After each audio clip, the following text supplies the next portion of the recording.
This happened back when I was 17, my last Halloween at home before going away to college. It was Halloween in our peaceful town where nothing bad ever happens. Our house is in the wealthier side of town, and while our house would be described as gorgeous by anyone not from the area, the real head turner is our next door neighbor's house. It sits on that line of being called just a huge house or a mansion. They always go crazy with their decorations for any holiday, specifically Halloween and Christmas. This one year was no exception. By October 1st, they already had all their crazy decorations out.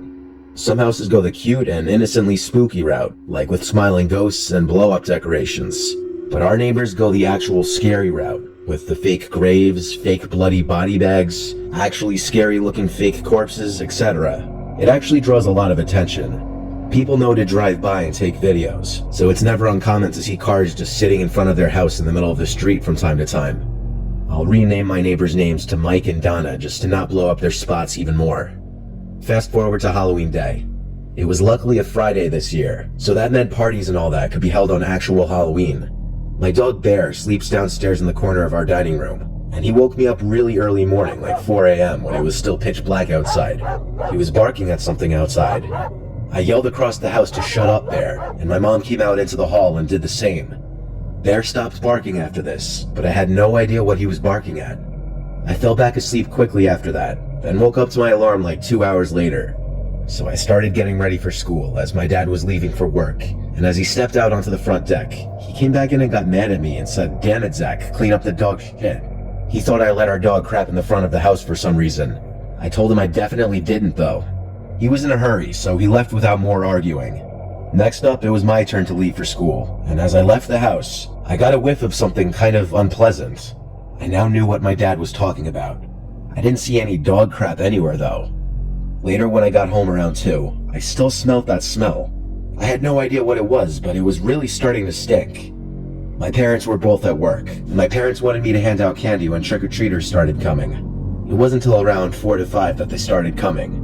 When I opened the door to the first few trick-or-treaters, I'd get a whiff of that increasingly horrible stink, and the kids and their parents clearly smelt it too because they were all commenting on it. One parent told me it was even worse next door. I started to know whenever to expect the doorbell to ring because I'd hear groups of people pointing out how horrible it smelt. At one point, I saw Mike and Donna in front of their house, looking around. So I went outside and went over to ask them if they smelt that too. But that was hardly a question because it got worse on their property. It clearly was coming from the front of their property, but there wasn't any dog crap or anything. The smell was coming from one of the body bag decorations, only it apparently wasn't a decoration. The couple had a number of fake body bags leaned on things like the mailbox and their front tree, but there was one just laying flat on the ground, and Mike said to Donna that he didn't put that one there when she asked. The smell was unbearable from this bag. Mike ran to grab a knife and cut the bag open, and what we saw made me sick. He of course cut the top of the bag open, revealing the rotting face of an actual human corpse inside the bag. We all put our hands over our mouths in disgust, wanting to throw up. And of course, there was no audience of kids and parents to see what was going on. It became a huge scene. Mike called the cops, and their whole front yard literally became a crime scene with people gathering from all over to watch, even though the cops kept telling everyone to clear out. The body was taken away. I told the police that my dog Bear was barking last night at like 4 a.m., and he may have been barking at whoever dumped the body there. Mike told my dad a week later that the body turned out to be a local 30-something-year-old guy who had taken his own life. As for who dropped the body there or why, that's unclear. Mike and Donna are very likable people, so we all think it was somebody who just looked at them as some rich, snobby household that overdoes it with the decorations for attention. Obviously, there are some sick people out there.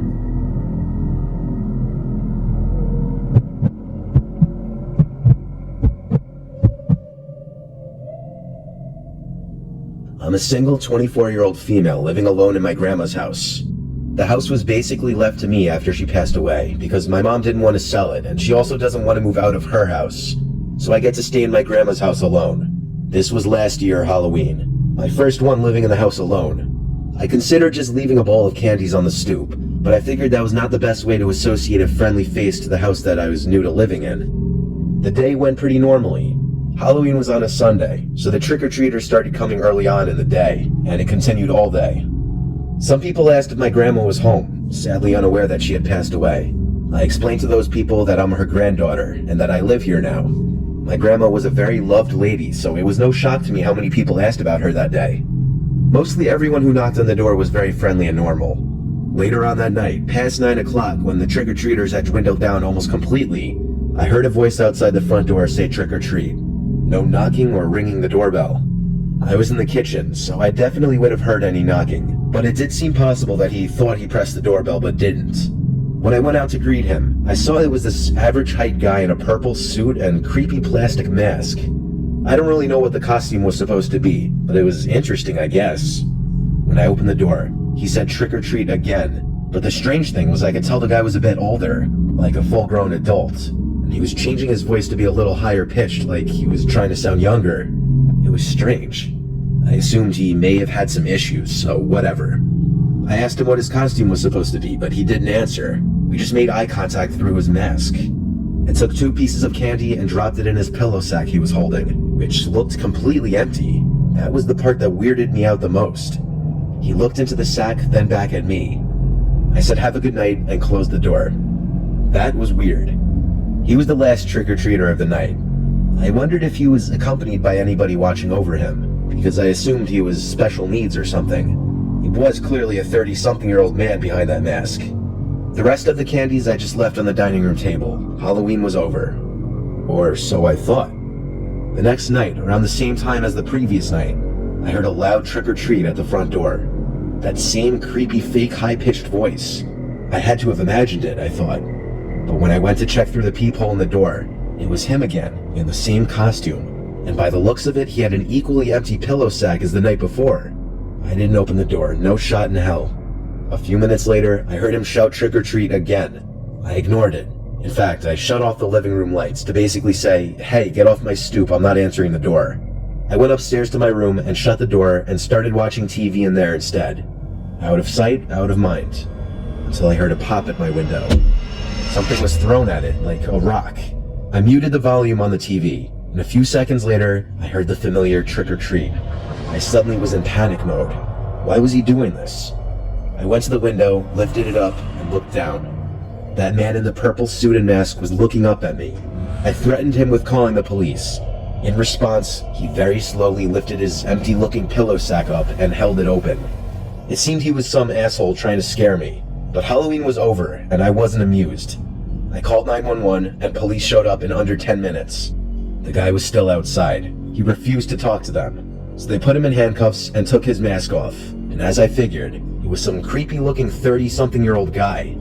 They told me they were bringing him down to the station, but apparently they let him out within 48 hours, because 2 nights later, he came back to my house, this time at the backyard door. He never knocked or rang the bell. He'd just stand outside with his empty sack and costume, creepily yelling trick or treat. I called the police again and told them he's back, and once again the police came and arrested him. I swear to God, a week later the man had returned once again, throwing a rock at my window. This time when I called 911, he seemed to actually disappear before the police had gotten there. But regardless, it seemed the police didn't really care to do anything. Either that or they couldn't. Luckily, I think the man lost interest because he hasn't returned since then. At least as far as I know, unless he's been hiding in my bushes watching me, which is disturbing to imagine. Halloween is coming up, and I'm kind of nervous he's gonna come back.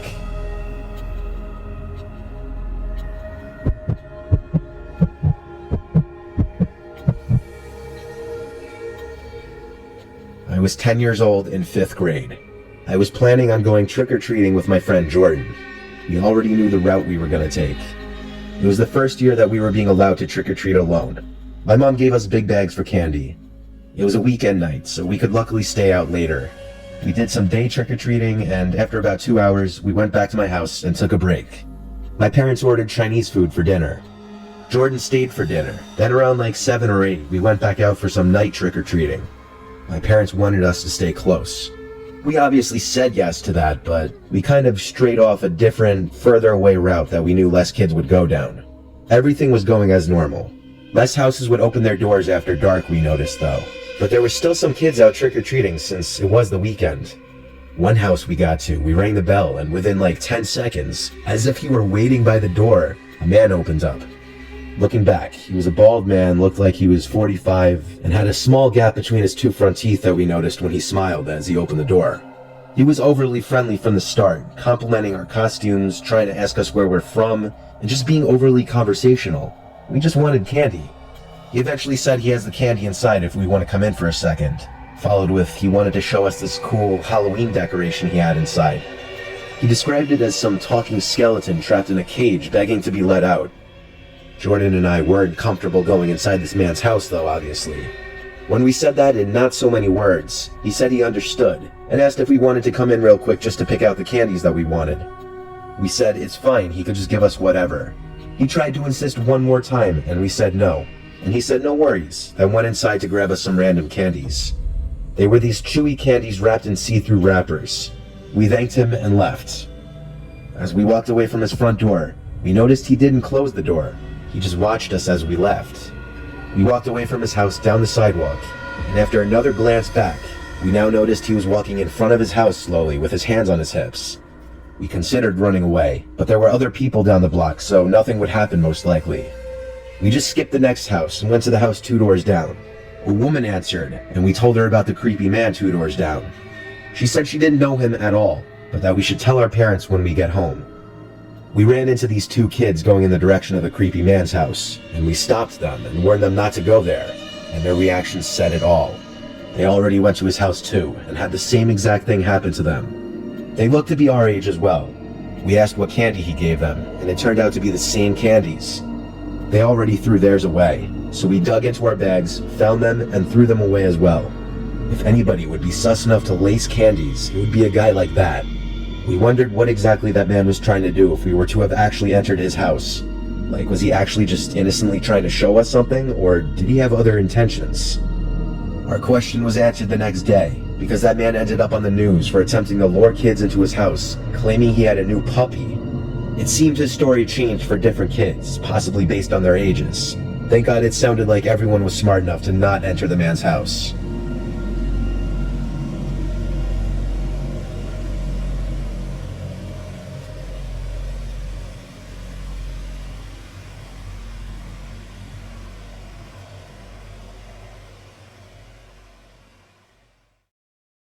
If you enjoy this type of content and would like to see more of it and support the channel, feel free to subscribe and turn on notifications.